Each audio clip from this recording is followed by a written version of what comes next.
Hey folks, Country Prepper here. Now this is a little different topic than I usually cover.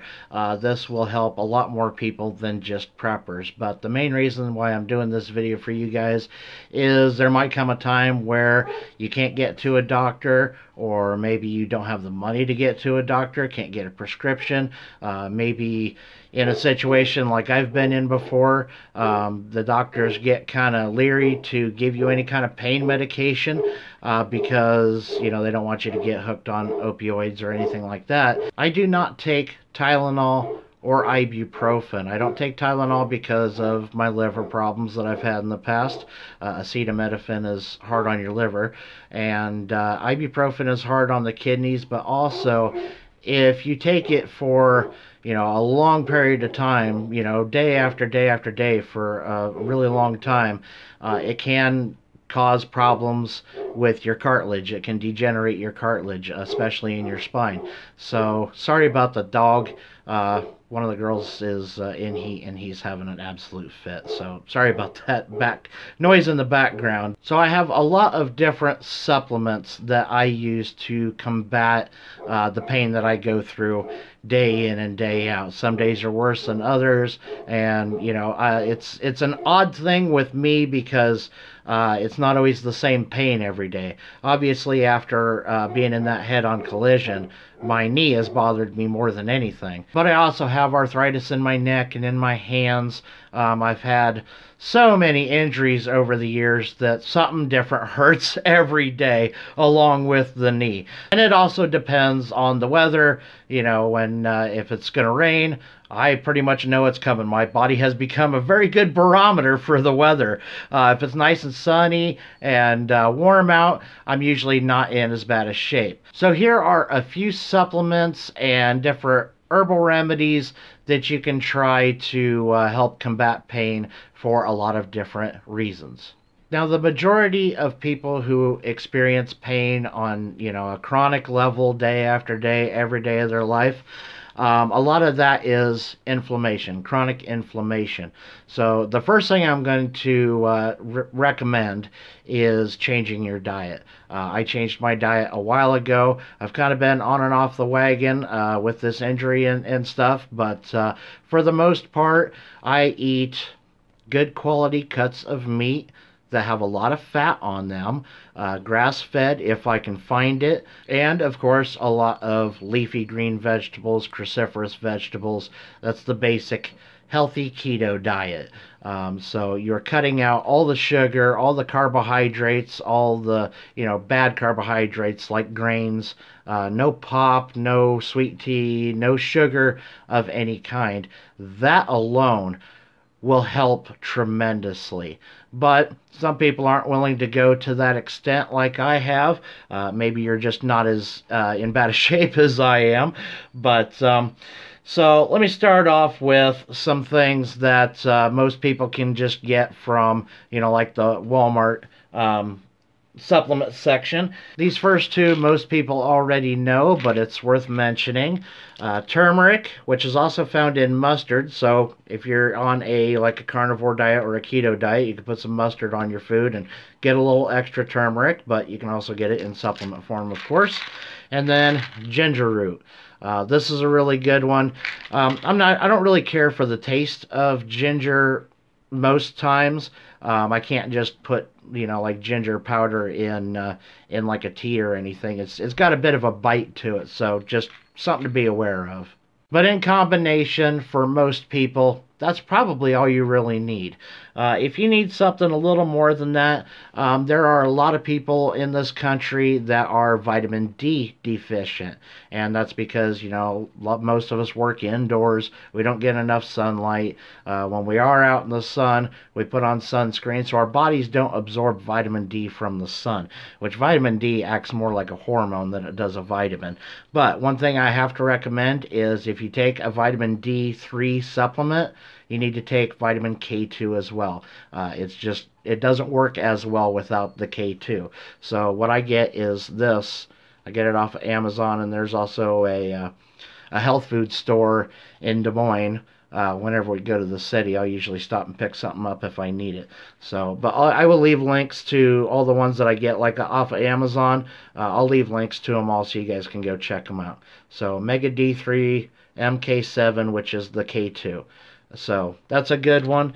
That will help. That'll help your energy a lot as well. So that's just one of those little things. Another thing that I actually forgot to grab is fish oil pills. If you have joint problems, you're getting older, or you're getting, you're really stiff or something like that from overworking, whatever the case, fish oil pills. Make sure you get a really good quality brand of fish oil pills. Cod liver oil as well, that has vitamin D and vitamin A.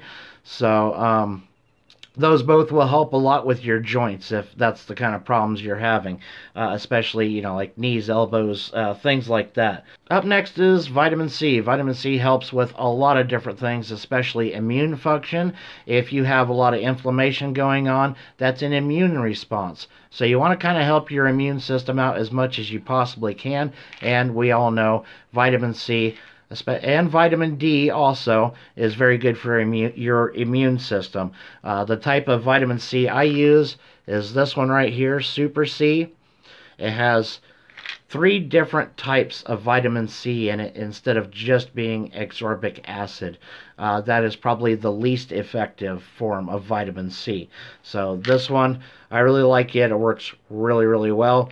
In the wintertime, if I start feeling a cold coming on, you notice I didn't get sick at all last winter in any of my videos. Whenever I felt a cold coming on, I would just take some vitamin D and some Super C, and it was usually over within, a day or two. I was feeling good again. Next up, instead of taking aspirin, Willow Bark extract. And there are other brands of this that I think I'm going to try a different brand next time. I have heard that there are some higher potency ones that work a little better, but so far so good with the Now brand Willow Bark extract. Speaking of immune system, I forgot to throw this in when I was talking about that. Black cumin seed. Very good for your immune system. So that's another one if you're having a lot of inflammation problems, help out your immune system. Black cumin seed oil, that helps out a bunch. Next up is stinging nettle. Now you can actually go out in your yard usually and find this stuff, but if you don't want to take the chance of grabbing the wrong thing, even dandelion is good for you too, has a lot of vitamin C in it, but there are a lot of stuff, lots of stuff just out in our yards that will help with pain if, things got really bad, like complete societal collapse type of thing. You can go out and get some dandelion root and stinging nettle basically right out in your yard in most areas. But just to have it on hand if you really need it, there's a couple different types. Now there's stinging nettle root and there's the stinging nettle leaves. They have different effects. Basically the same concept, but they affect different areas of your body. So the stinging nettle root is really good for joint pain, inflammation, things of that nature. Stinging nettle with the leaves or the whole plant, if you get the whole plant, it'll help with both obviously, but it's really good for sinus problems. If you have a sore throat, if your sinuses are draining, it's basically like an antihistamine.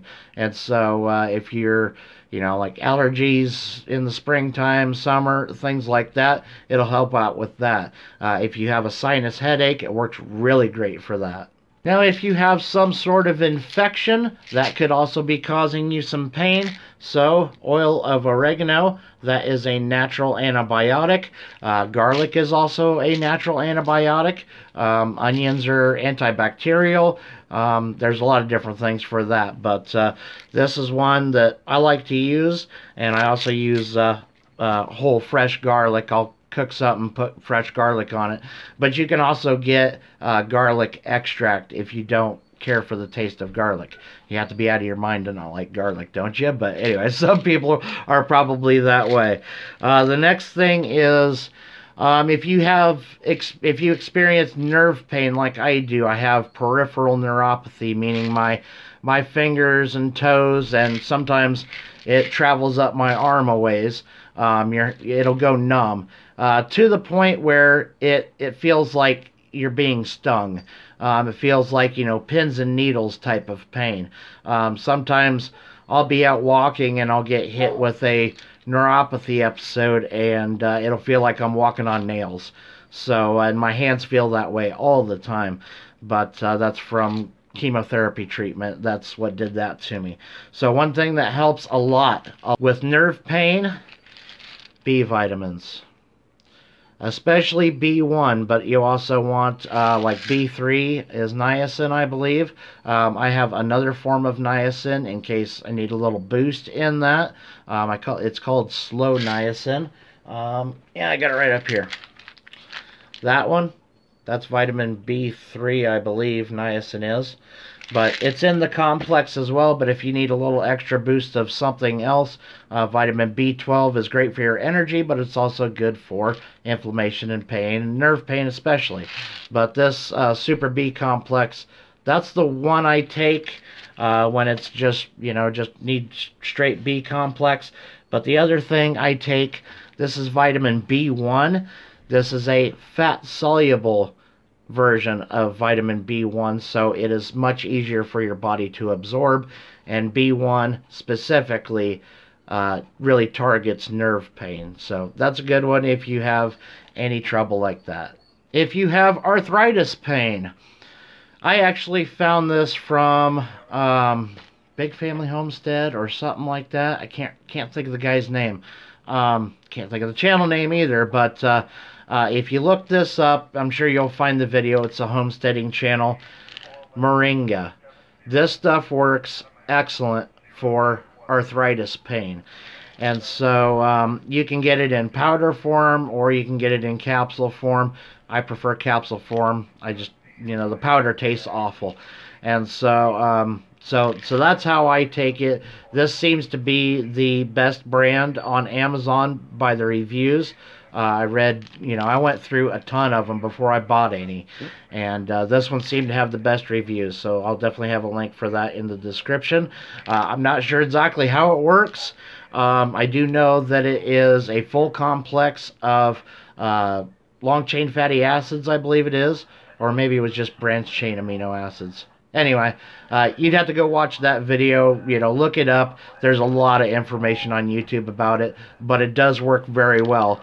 Moringa. One thing I will say is the recommended dose is not quite enough for me anyway. So I take a little more than they recommend, but it works. Alright, this video is running on plenty long, but I have two more things for you that I have to talk about. Well, actually there's a third, and I'll make a quick mention of it. But the next thing is an herb, which is derived from a tree in a type of tree in Southeast Asia that is related to the coffee plant. If you've ever seen the documentary Bigger, Stronger, Faster, Chris Bell has been speaking out about this stuff for a very long time. There are a lot of big proponents of this stuff called Kratom.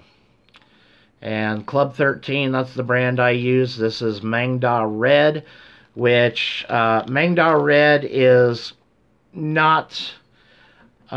see, because this is related to the coffee plant, some different strains of Kratom have an energy effect. You know, it'll boost you up like you just drank a pot of coffee. So if you take too much of it, you'll get the jitters, you'll get nauseous. Not cool. You'll actually get a little bit euphoric, like you had, you know, a major dose of caffeine that you weren't expecting. So that one's good for if you don't want the huge energy boost. The Mangda Red. Red strains seem to be more calming than energizing. White strains are very energizing. Green is kind of moderate. And then the other one I take is called, get it up on the screen here, it's called Horn. And that is essentially the same as a white strain. So it's very energizing, a little bit euphoric, like kind of like a hydrocodone or something like that would be. But it works really, really well. You notice I've taken a lot more of those than I have these. So these I usually take, you know, late afternoon, early evening if I need it. But most of the time I use the Horn. There is also white Mengda White, and that has about the same effect as the horn. So that's a good option. The FDA tried to ban it a few years ago, and there was a huge outcry from the community, the people that take this stuff, and so the FDA backed off. It's a natural plant. Alright, last but not least, I would be doing a disservice to my viewers if I didn't mention this, and that is cannabis, specifically CBD oil. This stuff works really great, especially at night when you're needing to calm down, get your pain, way down so that you can go to sleep. This stuff does the trick. It doesn't take a lot of it, but if you just take it every day and get it in your system, take it at the same time every day, it will make a huge difference on your sleep. And being able to get good sleep allows your body to recover. And so it plays a huge role. I cannot believe for the life of me that this plant is still illegal in some places in this country. It's insane. But anyway, that is everything I have for you guys. So let me know if you guys have any other suggestions for things that help with pain and inflammation, things like that. Maybe we can help each other out. I know there's a lot of people that deal with chronic pain nowadays, and so maybe we can get a little conversation going in the comment section below. And thank you guys for watching. See you next time.